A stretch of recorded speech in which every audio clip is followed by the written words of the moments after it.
आपण मैंने 90 वर्ष 95 वर्ष 80 वर्ष देह टी असुस्थ अच्छी आपण केबेले पिला कहूना जे देख आउ तो मोर द्वारा किसी संसार काम होनी कहीं डाक्तर पाख नबू बर मोर जीवन चलो छाड़ी दे कथा कहीं कहींपरे ना से संसार किसी नब ना से खट उपर पड़ रही तथा से कहूँ मत तू मेडिकल ने आउ जमीबाड़ी बिकी बहुत पैसा लोन करके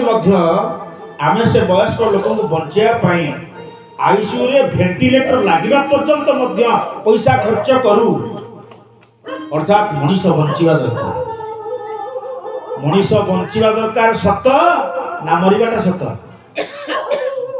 मृत्युटा सत ना ना मृत्यु हूँ सत्य मरवाटा सत्य जानिकी परे आमर आउ कम कि ना संसार रे आम द्वारा घर द्वारा हो पार ना जमबाड़ी हो पार ना कि बेंगला पकई हम ना कि माटी इटा खंड टेकी हम ना कहीं केते टका मत खर्च करूँ आमे आम पिला के बारण करते ना अनेक व्यक्ति अच्छा आउ भाई मत नि ना मोर काम सैला कौन दरकार है ये कथा बुझ वरिष्ठता आज भी आपण मैंने जो बयस पहुँचती आम भी मत भी 54 होलानी आउ दिन पर आम भी आप मिशीजु आपण मैंने आम गणे न थी पारती आम भी क्या गणे न थी पार आम पिला भी से अवस्था को जी जगत गुरु शंकराचार्य से परिक्रमा कला बेले एक गाँ भितर प्रवेश कर देखिले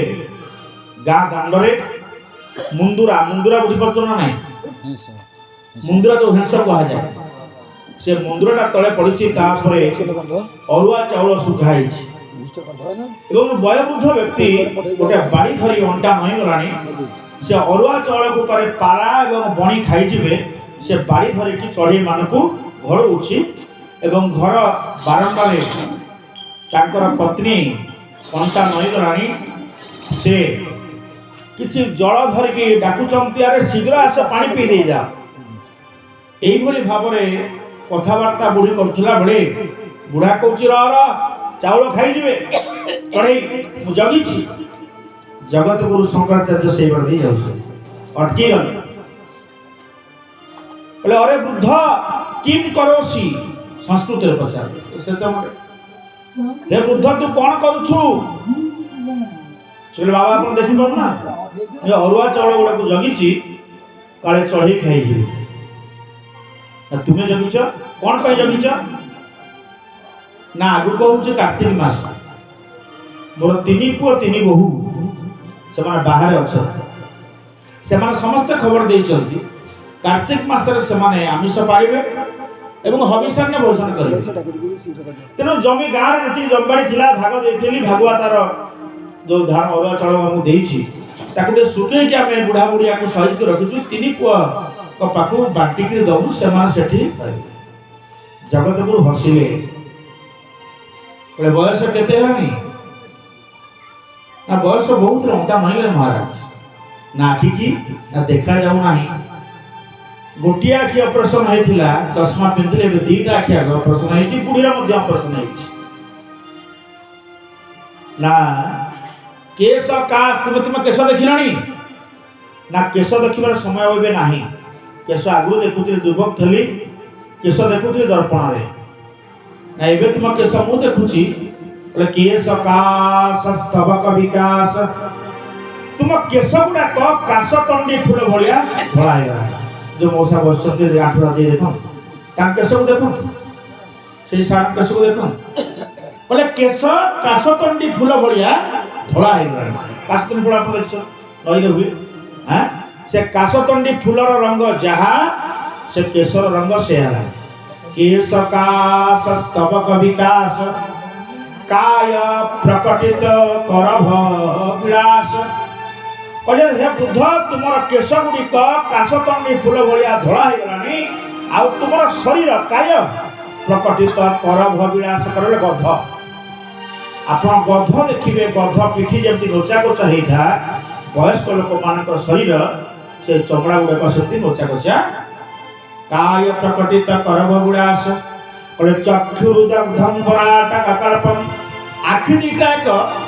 कलापति भाया करोड़िया हो गला आ देखा जाऊना तदपि न मुंचति आशा पाशम तुमर एभली अवस्था हलानी आखि कोरोड़िया हो गलानी गध चमड़ा भलिया तुमर देह हो गलानी केश धड़ा पड़ गलानी तथापि तुमर आशा लोभ जाऊ ना पिला मान प्रति तुमे ताको पाई ए बयस अरुआ चाउल सुगेच नवा पिला कुआड़े गले सेतिक बेले से बुढ़ी मौसी कही बाबा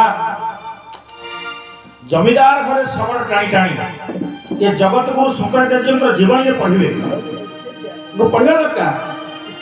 कहे जीवन भरी गाँ जमीदार शगड़ गाड़ी की टाणी टाणी टाणी टाणी ये बुढ़ा जिते टंका रोजगार करथिला ता पिला शगड़ न टाणु ता पिला शगड़ न टाणु भल मनीष हुंतु पाठ पढ़े मनीष कला परे जानछंती बाबा बाउंस पतर ओळेकि जाळिकि सिलट करी पाखे पुओ पड़ुथिबा बाउंस पत्र जाली देखैछि किरोसिन तेल नथिला पाठ पढ़ी मनीष कहिछु पिला बड़ हो गला परे से माने तांको बाट धरी नेले और आमको नेले जे आमे गाँ छाड़ी जाई पारुना आमे एठी अछु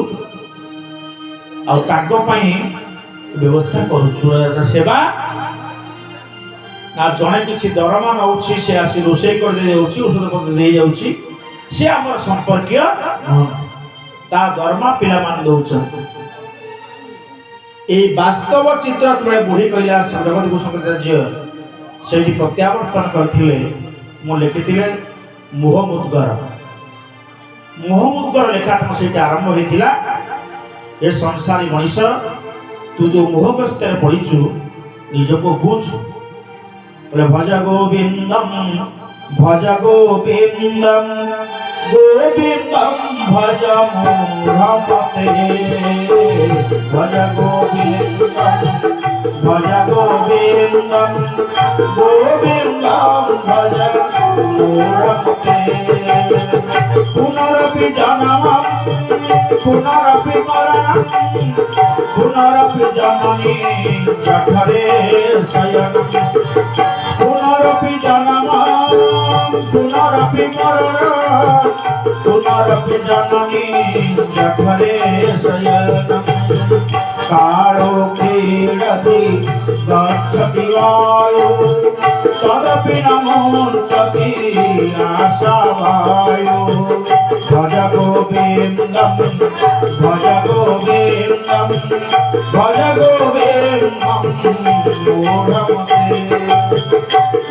भाव जगत गुरु शंकराचार्य मोहमुद्गर लिखिले तार अन्य नाम हूँ चर्पट पंजरिका स्तोत्र से स्तोत्र यदि 8 पद आप पढ़े निज गालरे निजे जाबुड़ा मारला भली लगे पूरा जीवन दर्शन लिखी सकते तेणु ये वास्तव चित्र भितर वर्णबोधर जो दनई कथा दनई गुड़ीच महिषी बंचा प्रयास जंगल भितर पशिला डाक पकिला रक्षा कर से महिषी पाख तो कई जाती नहीं किए जीव